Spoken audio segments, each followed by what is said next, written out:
الحمد لله نحمده ونستعينه ونستغفره ونؤمن به ونتوكل عليه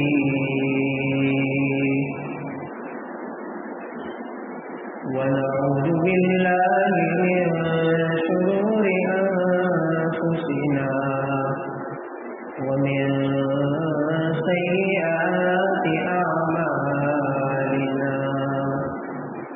من يهده الله فلا مضل له ومن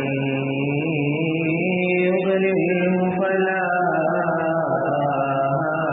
هادي له ونشهد أن لا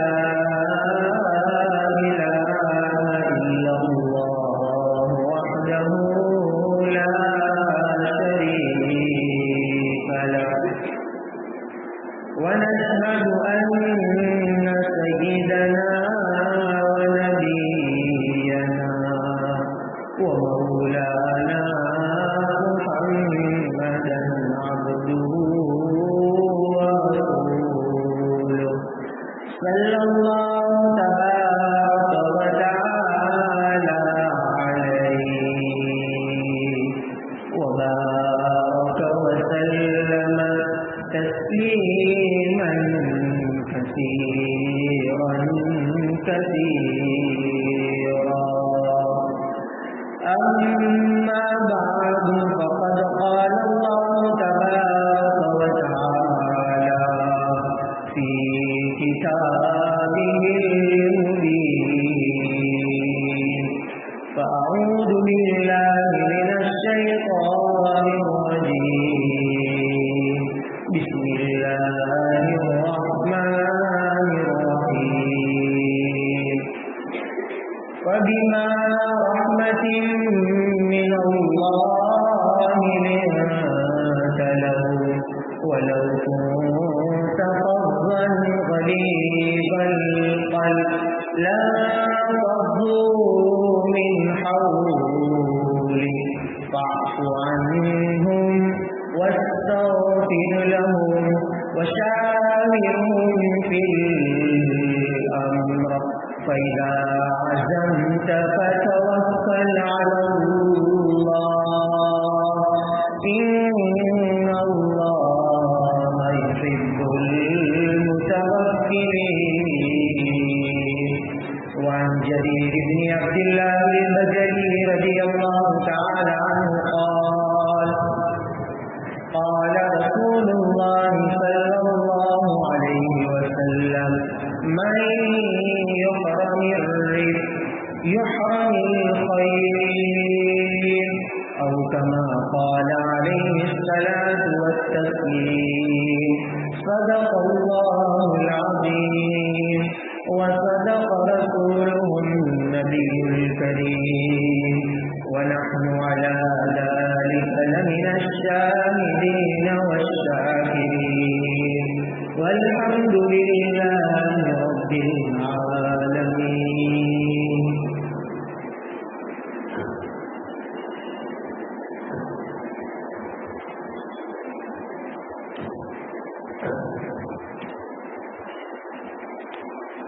بزرگان محترم،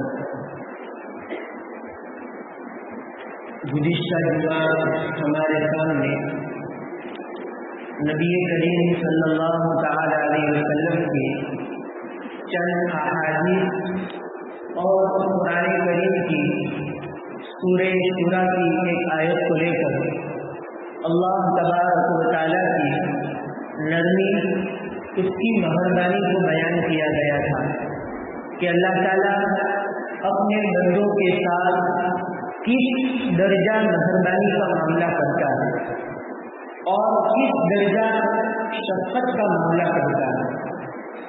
اللہ تعالیٰ بندوں کے ساتھ مہربانی کرتے ہیں، شفقت کرتے ہیں. اسی لیے دنیا میں اللہ کے مطیع اور فرمانبردار بندے یہ بھی زندگی گزارتے ہیں اور اللہ کے نافرمان بندے یہ بھی زندگی گزارتے ہیں۔ اللہ کے نبی صلی اللہ تعالی علیہ وسلم خود فرماتے ہیں ان اللہ رفیق یحب الرفق، کہ اللہ تعالیٰ خود نرم ہے اور نرمی کو پسند کرتے ہیں، کہ آپس میں بندے بھی ایک دوسرے کے ساتھ نرمی کے ساتھ پیش آئے، ایک دوسرے کے ساتھ شفقت کے ساتھ پیش آئے، اور عفو درگزر یہ اپنی زندگی کا وقت غالب بنائے، کہ لوگوں کے ساتھ نرمی کا معاملہ کرنا، لوگوں کے ساتھ عفو درگزر کا معاملہ کرنا، اپنی غلطی نہ ہونے کے باوجود اگر کسی نے ہم پر زیادتی کر دی تو اپنے اوپر کی ہوئی زیادتی کا انتقام اور بدلہ نہ لے، اس کو معاف کر دے۔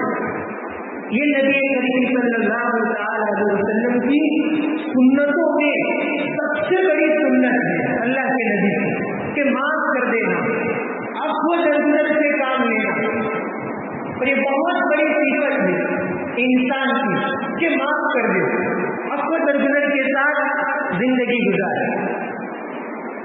اور اللہ تبارک و تعالیٰ نے اپنی نرمی کو خود قرآن میں بیان کیا ہے، اللہ لطیف بعبادی یرزق من یشاء وہو القوی العزیز، کہ اللہ یہ اپنے بندوں پر بے حد نرمی کا معاملہ کرتا ہے اور جسے چاہتا ہے اسے بے انتہا روزی دے دیتا ہے، لا حساب، کوئی انتہا نہیں، اسے کوئی پوچھنے والا نہیں۔ وہو القوی العزیز، وہ اللہ کی ذات بڑی طاقتور ہے، اس کا اقتدار سارے کے سارے لوگوں کی اقتدار پر غالب ہے۔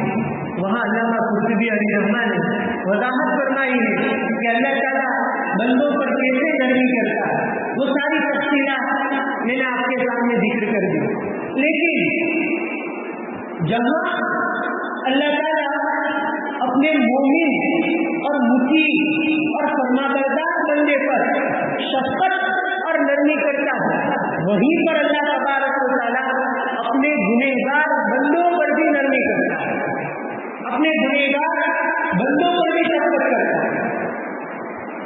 ایک بزرگ نے لکھا ہے کہ گنہگار بندوں پر ان کی نافرمانی کے باوجود، ان کے گناہوں کے باوجود، سر سے لے کر پیر تک سراپا پورا جسم اللہ کی نافرمانی میں وہ استعمال کرتا ہے، لیکن پھر بھی اللہ تعالیٰ ان کے ساتھ چار طرف سے نرمی سے پیش آتے ہیں، چار طرح کی نرمیاں ہیں، چاہے وہ کفار ہو، چاہے وہ مشرکین ہو، چاہے وہ یہود ہو، چاہے مسلمانوں میں سے بھی تو نافرمان ہو، سب کے ساتھ چار طرح کی نرمی کا اللہ تعالیٰ معاملہ کرتا ہے۔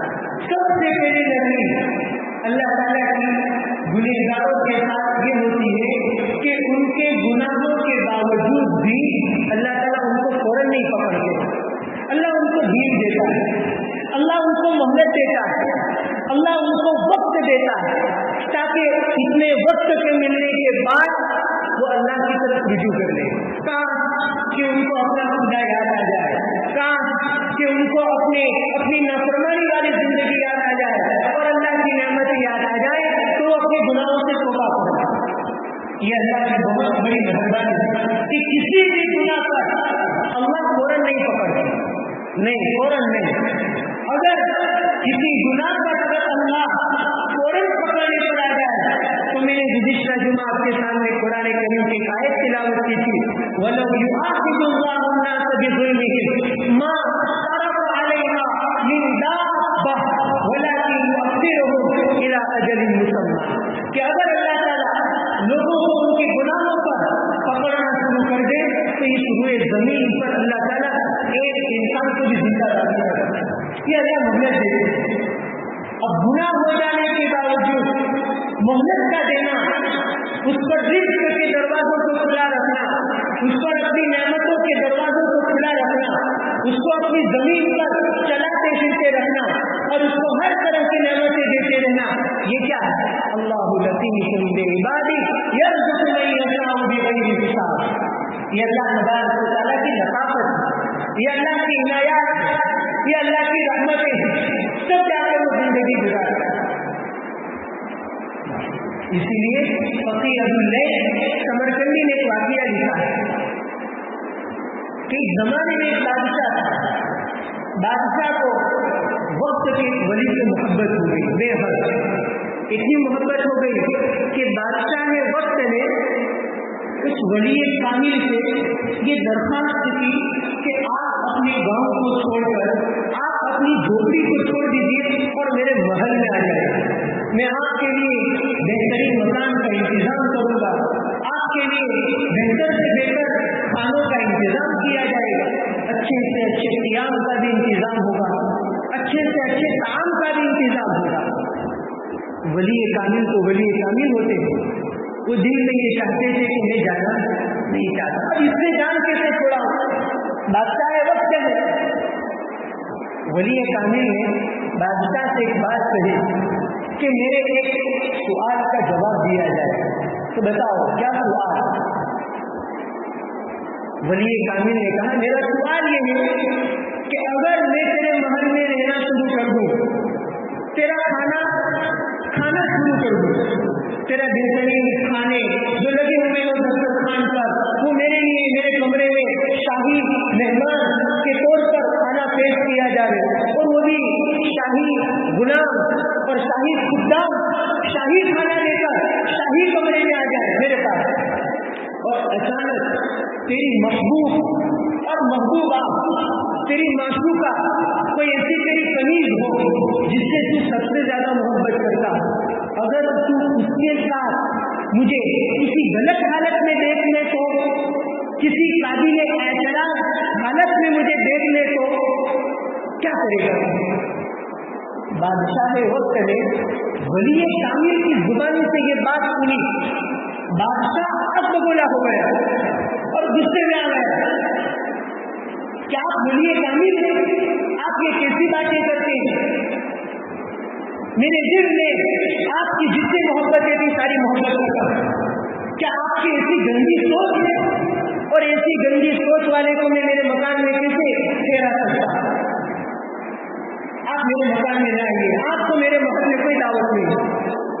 ولی کامل نے ہنستے ہوئے کہا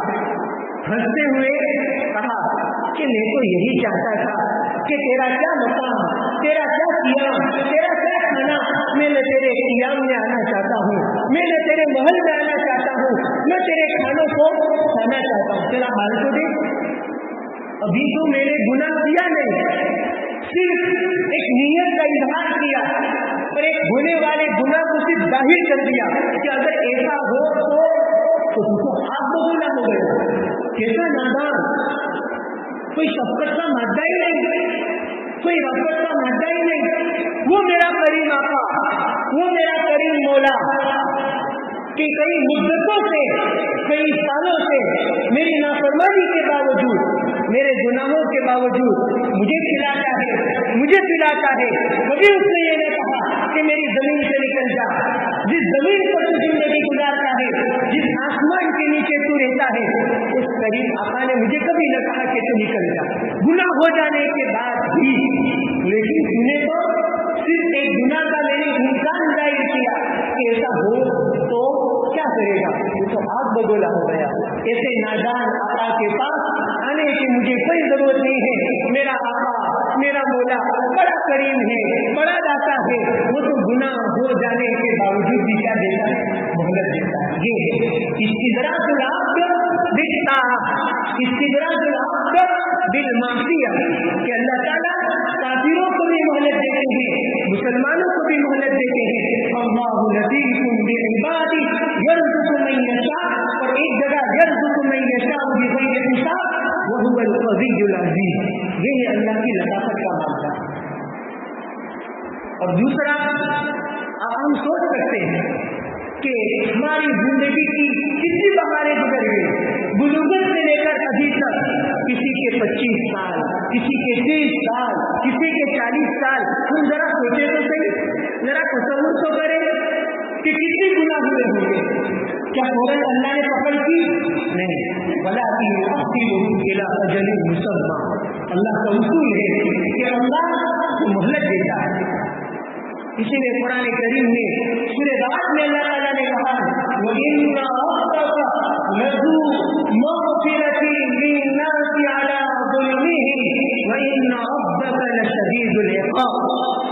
کہ اللہ تعالیٰ لوگوں کے گناہوں کے باوجود، لوگوں کے ظلم کے باوجود اللہ تعالیٰ مغفرت کرنے والا ہے۔ وہاں مغفرت سے عام طور پر مفسرین یہی مراد لیتے ہیں کہ اللہ تعالیٰ ان کو مہلت دیتے ہیں، اللہ ان کو مہلت دیتے ہیں۔ لیکن علامہ سیوطی علیہ رحمہ جو امام المفسرین گزرے ہیں، انہوں نے تو یہاں تک لکھ دیا کہ پورے قرآن کریم میں سب سے زیادہ امید افزا، سب سے زیادہ امید والی اگر کوئی آیت ہے اور جس آیت سے یہ پتا چلتا ہو کہ اللہ بڑا رحیم ہے، بڑا کریم ہے، تو وہ قرآن کریم کی یہ آیت ہے۔ وَإِنَّ رَبَّكَ لَذُو مَغْفِرَةٍ لِلنَّاسِ عَلَىٰ ظُلْمِهِمْ، کہ انسان ظلم کرتا ہے، انسان نافرمانیاں کرتا ہے، شب و روز اللہ کی نافرمانی، ہر کام میں اللہ کی نافرمانی، لیکن پھر بھی اللہ کیا کر دیتا ہے؟ بخش دیتا ہے، مہلت دیتا ہے۔ حضرت فرماتے ہیں کہ نہیں، یہ مت ترجمہ کرو کہ اللہ مہلت دیتا ہے، بلکہ اللہ سیوطی کو فرماتے ہیں کہ یہاں ظلم کا، یہاں مغفرت کا ترجمہ یہی کرو کہ اللہ معاف کر دیتا ہے، یہی ترجمہ کرو۔ اللہ سیوطی نے کسی بھی مفسر کی بات کو نہیں مانا کہ نہیں، یہاں یہی مانو کہ اللہ کو ظلم کے باوجود بھی بندوں کو کیا کر دیتا ہے؟ معاف کر دیتا ہے۔ اگر اس کی تفصیلات میں جائیں گے تو اور وقت زیادہ جائے گا۔ یہ پہلی بات کہ گنہگار بندوں کے ساتھ اللہ تعالیٰ کی نرمی کا معاملہ۔ دوسری بات کہ جب کوئی بندہ چاہے مسلمان ہو، چاہے غیر مسلم ہو، چاہے یہود ہو، دنیا کے کسی بھی مذہب سے تعلق رکھتا ہے، اگر وہ کوئی گناہ کرتا ہے تو اللہ اولے مرحلہ میں اس کے گناہ کو سب کے سامنے پھیلا نہیں دیتے، اس کے گناہ کا افشا اللہ نہیں کرتے، اللہ اس کے گناہ کو چھپا دیتے، کیونکہ وہ ستار العیوب ہے، وہ بندوں کی خامیوں کو، بندوں کے گناہوں کو ڈھانپنے والا ہے، چھپانے والا ہے۔ تو اللہ کسی بھی بندے کو پہلی مرتبہ گناہ کرتا ہے یا دوسرا کوئی گناہ کرتا ہے تو پہلی مرتبہ میں اللہ اس کو رسوا نہیں کرتے۔ کتنا کریم آقا! اگر ہم اور آپ ہوتے تو فوراً سب، اگر ہمیں تو کسی کے گناہ کا علم ہو جاتا ہے تو پورے گاؤں میں ڈھنڈورا پیٹتے ہیں، پورے معاشرے کے اندر جہاں موقع ملا وہاں پیٹ خالی کر دیا، جہاں موقع ملا، کیونکہ ہمیں ہضم نہیں ہوتا۔ اللہ کی ذات حلیم ہے، حلیم بردبار، حلیم اس ذات کو کہتے ہیں جو سب سے زیادہ تحمل کرنے والے ہیں۔ سب سے زیادہ کوئی تحمل نہیں کر سکتا جتنا کہ اللہ یہ تحمل کرتا ہے۔ ایسے ہی اس کو کہتے ہیں کہ 70 ماؤں سے زیادہ 70 کیا 1000 ماؤں سے زیادہ محبت کرنے والا ہے اللہ کی ذات۔ وہ پہلے کسی کو رسوا، ہاں یہ الگ بات ہے کہ بندہ ایک ہی گناہ کو بار بار بار بار بار بار کرتے رہتا ہے تو پھر اللہ تبارک و تعالیٰ غضب میں آ جاتے ہیں اور فوراً اس کے گناہ کا کچھ حد تک افشا کروا دیتے ہیں تاکہ بندے کو اپنے گناہ کا احساس ہو کہ اب تو لوگوں کو بھی پتہ چل گیا کہ مجھ سے گناہ ہو گیا، تو اب وہ اللہ کی طرف رجوع کرے گا۔ وہ بھی اللہ تعالیٰ کا ایک بہانہ ہے تاکہ اسی بہانے سے وہ میری طرف رجوع کر لے اور میں اس کو کیا کر دوں؟ معاف کر دوں، میں اس کو کیا کر دوں؟ معاف کر دوں۔ یہ دوسری بات کہ اللہ تعالیٰ کسی گناہ پر فوراً نہیں پکڑتے بلکہ بندوں کو مہلت دیتے ہیں، اور کسی گناہ پر اللہ تعالیٰ فوراً بندوں کو رسوا نہیں کرتا بلکہ پہلے اس کو موقع دیتے ہیں کہ میرے بندے ابھی بھی تو میری طرف آ جا، ابھی بھی میری رحمت کی چادر سے لپٹ جا، ابھی بھی میری شفقت کی چادر سے لپٹ جا۔ اللہ لطیف بعبادہ، کہ اللہ اپنے بندوں کے ساتھ شفقت کا معاملہ کرنے والا ہے، لیکن ہم یہ کہ اس کی شفقت سے جیسا فائدہ اٹھانا چاہیے ویسا فائدہ نہیں اٹھاتا، اور جیسے وہ کریم آقا اس نے تو دنوں کو بھی متعین کر دیا کہ کہیں شب برات ہے تو کہیں لیلۃ القدر ہے تو کہیں عشرے ذی الحجہ کی راتیں ہیں تو کہیں محرم کی مبارک راتیں ہیں۔ یہ اللہ تعالیٰ یہ سارے مواقع دے دیں کہ ان مواقع کی قدردانی کرو اور میری طرف آ جاؤ، میری رحمت میں آ جاؤ۔ اور تیسری چیز یہ ہے کہ جب کوئی گناہ کرتا ہے تو اللہ تعالیٰ اس کے رزق کو بھی بند نہیں کرتا۔ کبھی دیکھا کہ گناہ کی وجہ سے اللہ نے تمہیں نہ کھلایا نہ پلایا ہو؟ ہاں ایسا ہوتا ہے کہ گناہ کی وجہ سے اللہ اس کھانے کی برکت کو سلب کر لیتے ہیں، آپ کی روزی کی برکت کو اللہ تعالیٰ سلب کر لیتے، یہ ہوتا ہے۔ لیکن اللہ تعالیٰ نہیں کرتا. ابن ماجہ کی روایت میں آتا ان الرجل لیحرم الرزق بذنب یصیب کہ بندہ اگر گناہ کرتا ہے تو اس کی برکتوں سے اللہ تعالیٰ اس کو محروم کر دیتا ہے. اسی لیے اللہ تعالیٰ کی ذات جہاں رحمان ہے جہاں رحیم ہے تو علماء نے لکھا ہے کہ رحمان یہ دنیا میں, آخرت میں اللہ رحمان نہیں رہے گا, وہاں تو اللہ رحیم بن جائے گا. کیونکہ رحمان کا مطلب ہوتا ہے کہ چاہے اللہ کی اطاعت کرنے والا ہو چاہے اللہ کی اطاعت نہ کرنے والا ہو, دونوں کو اللہ تعالیٰ اپنی نعمت دیتا ہے, دونوں. اور رحیم کا مطلب کہ نہیں فیصلہ, جیسے جس کے اعمال ویسا فیصلہ, تو وہ اللہ تعالیٰ اس کو کہتے رحیم. اسی لیے علماء فرماتے ہیں کہ اللہ کی ذات کیا, رحمان الدنیا و رحیم الآخرہ, رحمان الدنیا و رحیم الآخرہ, کہ دنیا کے اندر اللہ تعالیٰ یہ رحمان ہے, اپنوں کو بھی دیتا ہے, پرائے کو بھی دیتا ہے, کفار کو بھی دیتا ہے, مسلمانوں کو بھی دیتا ہے, لیکن آخرت میں وہ رحیم بن جائے گا. آخرت میں تو جیسے اعمال ویسے فیصلے کیے جائیں. تیسری چیز کہ اللہ تعالیٰ یہ گنہگاروں پر بھی نرمی کرتا ہے کہ کسی بھی گناہ کی وجہ سے اللہ تعالیٰ اس کو نعمتوں سے محروم نہیں کرتے. ہاں ایسا ہوتا ہے, کبھی ایسا ہوا کہ کوئی آپ نے گناہ کیا اور فوراً آپ کا آکسیجن اللہ نے بند کر دیا, آپ سانس نہ لے سکتے ہو, آپ کھانا چاہو تو لقمہ اپنی حلق سے نیچے نہ اتار سکتے ہو, آپ چلنا چاہو تو چل نہ سکتے ہو, آپ دیکھنا چاہو تو دیکھ نہ سکتے ہو. ایسا ہوا نہیں, اللہ فوراً پکڑ نہیں کرتا. لیکن جہنم میں ایسا ہوگا, جہنم میں ایسا ہوگا.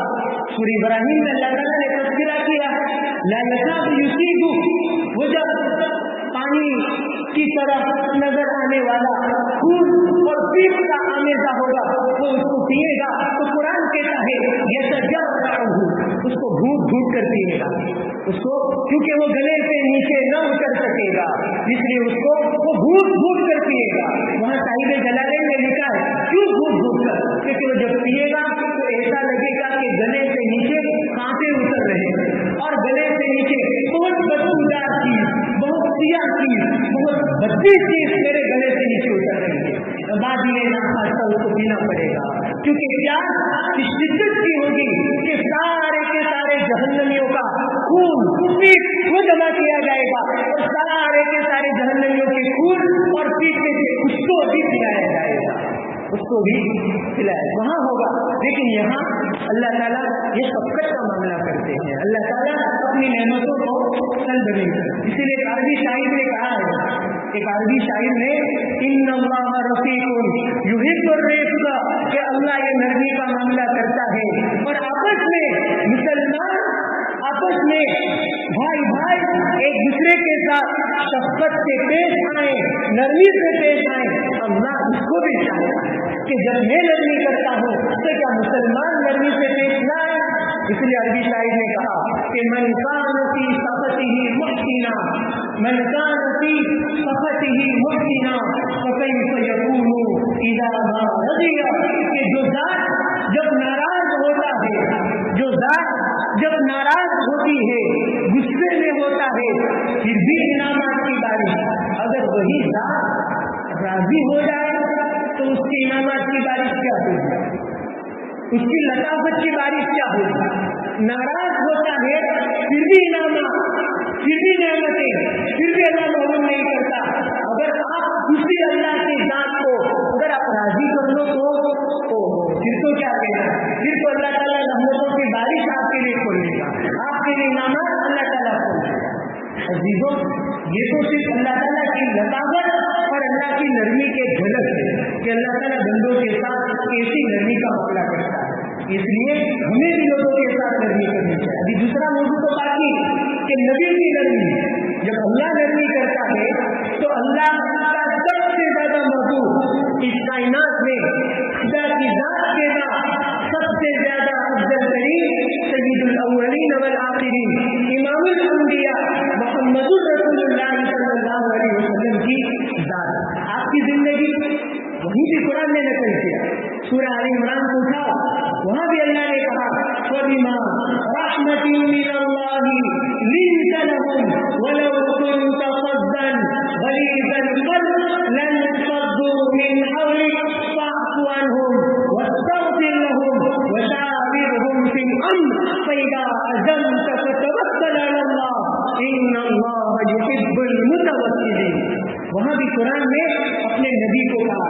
کہ نبی جی آپ کو پتا ہے آپ صحابہ کے ساتھ نرمی کیوں کرتے ہیں؟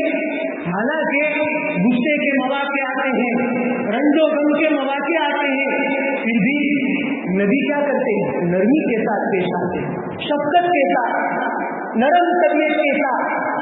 آپ کا مزاج نرم، آپ کا دل نرم، آپ کی طبیعت نرم، آپ کی زبان سے نکلنے والے بول یہ بھی نرم ہے۔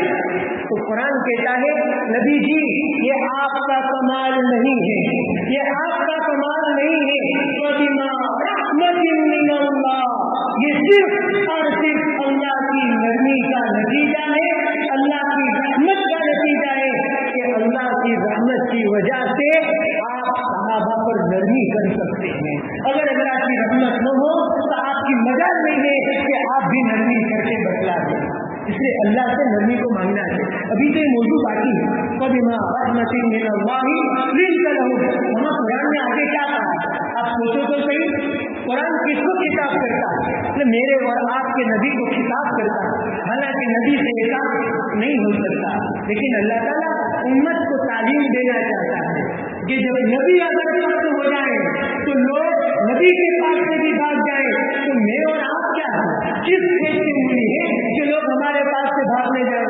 ہم اور آپ تو کے پی جی کا شوربہ، ہماری کوئی حیثیت نہیں۔ اس لیے قرآن آگے کہتا ہے وَلَوْ كُنْتَ فَظًّا غَلِيظَ الْقَلْبِ، نبی اگر آپ بھی سخت مزاج ہوتے، غلیظ القلب، اگر آپ بھی سخت دل ہوتے، فَلَنْفَضُّوا مِنْ حَوْلِكَ، یہ آپ کی جلد آپ دیکھتے ہیں، ابو بکر ہے، عمر ہے، عبداللہ بن عباس ہے، عبداللہ بن مسعود ہے، یہ سب آپ کے پاس سے ہٹ جائے، لَنْفَضُّوا مِنْ حَوْلِكَ، آپ کے پاس بیٹھنا بھی گوارا نہ کرتے، بڑے بڑے صحابہ نہ بیٹھتے، لیکن یہ تو آپ کی نرمی ہے کہ لوگ آپ کے پاس بیٹھتے ہیں۔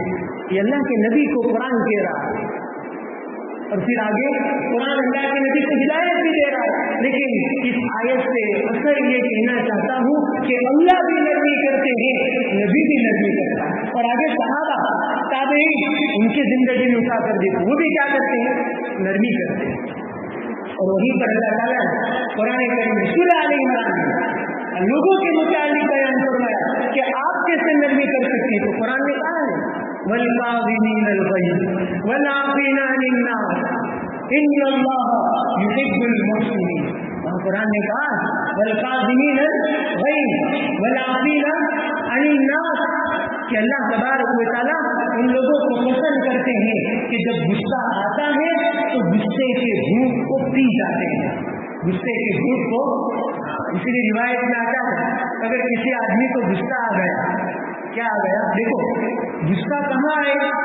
شرعی معاملات میں نہیں، اپنے ذاتی معاملات میں، اپنی پرسنل زندگی میں، اور اپنا سے پرسنل معاملہ، ذاتی معاملہ، نجی معاملہ، وہاں اگر کوئی کسی نے آپ کی طبیعت کے خلاف، آپ کے مزاج کے خلاف اگر کوئی کام کر دیا اور آپ پر ظلم کر دیا تو آپ معاف کر دو، لیکن اگر کوئی شریعت کے خلاف کام کرے، کہیں خلاف شرع کام ہو اور وہاں بھی آپ خاموش رہے، حالانکہ آپ کو بولنے کی اللہ نے قوت دی ہے، من رأى منكم منكرا فليغيره بيده فإن لم يستطع فبلسانه وإن لم يستطع فبقلبه وذلك ضعف الإيمان، گناہ کا کام ہوتا ہے پھر بھی آپ دل میں نہ برا سمجھتے ہیں، نہ روکتے ہیں، نہ بولتے ہیں، تو آپ کو دیوس، آپ کے ایمان کی کمزوری کی علامت ہے۔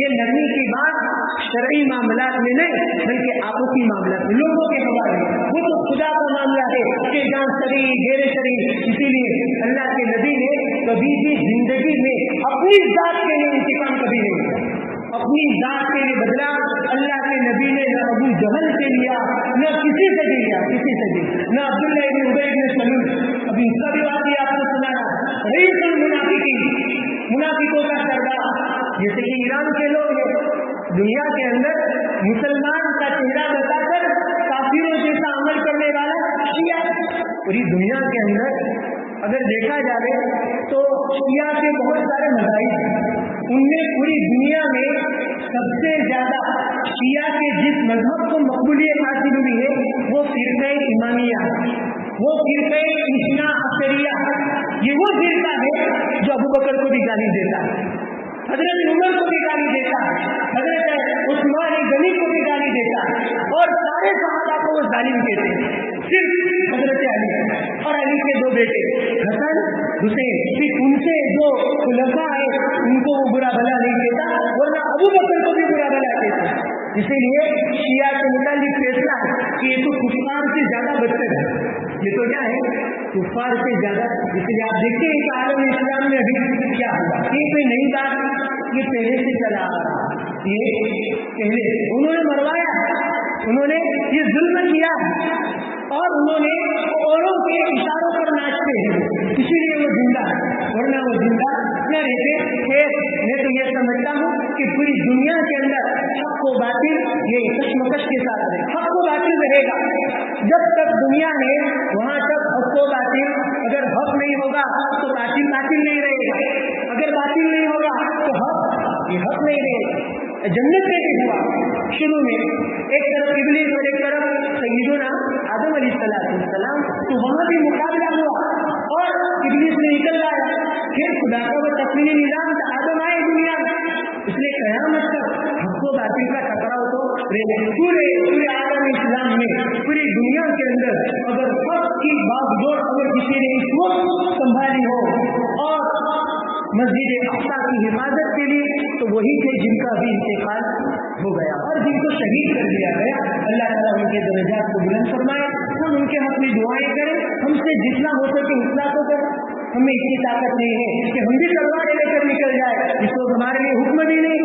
اس لیے ہم جتنا ان کے حق میں کر سکتے ہیں اتنا ان کے حق میں دعا بھی کریں, اور پوری امت مسلمہ, پورے عالم اسلام کے حق میں دعا کریں, اور ان شاہان ان کے حق میں بھی دعا کریں کہ جو دنیا کی طرف مائل ہو چکے ہیں, اللہ تعالیٰ ان کو بھی توفیق عطا فرمائے حق کی مدد کی اور حق کا تعاون دینے کی. وآخر دعوانا الحمدللہ رب العالمین.